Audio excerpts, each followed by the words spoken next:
So The God Who Sees is it's a short book. It has 11 chapters, and 6 chapters tell the story of an immigrant in the Bible.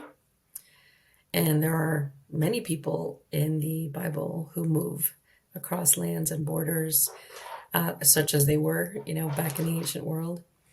And then the chapters in between, there's 5 of them, tell my story of faith. So my family's migration story, as well as my story of faith through the sacraments in the Catholic Church. So I grew up in a family that's Catholic and Latin American Catholic, which is very different from American. And so really the Catholic Church, even though I'm no longer Catholic, really shaped my early imagination of faith. And so it was important to me to make it a significant part of the book.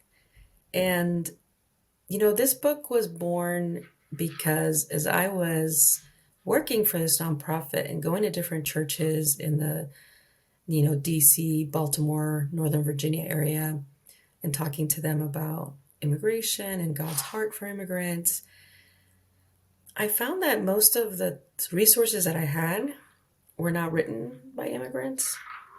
They were written by people who care deeply about immigration and immigrants. And I'm not saying there's anything wrong with that. I think that's fine. There's room for all of us to write and tell our stories.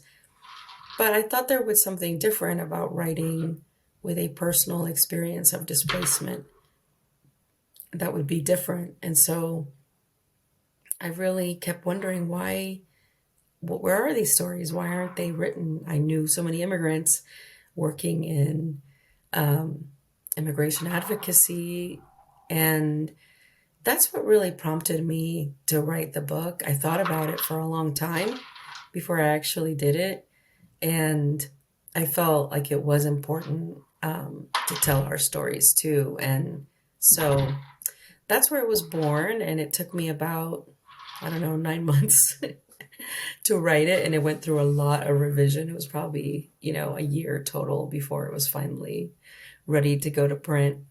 So I really cared deeply because when I went to churches, what I found is, one, people didn't know immigration existed in the Bible. And, they've been taught stories, for example, like the story of the Book of Ruth, strictly from one perspective and told, this is the story, this is the meaning, there is nothing else here. And of course, nobody's told that explicitly, but implicitly, that's what was happening. And when I wrote about that story, I wrote about it as a story of migration, of poor economic immigrants who leave Judah to find food and refuge in Moab. And then when tragedy strikes again, Naomi and her daughter-in-law, who's a Moabite, move back to Bethlehem. And to me, it's interesting that I've always been told this is a story about a Jesus forerunner, and that the story is about Boaz. Boaz is a very minor character in the story. The book is named after Ruth, and the main character is Naomi. All the men in the story die in the first 5 verses.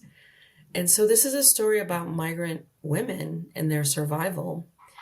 And yet I never heard that from any pulpit in any Bible study.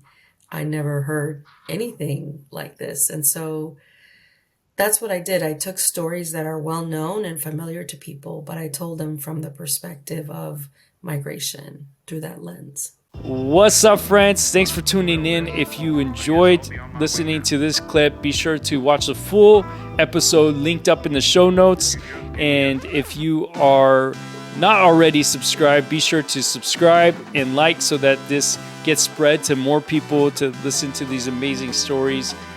Last, be sure to turn on notifications so that you don't miss out on any of the Refuge Pod episodes moving forward. See you in the next one. Peace.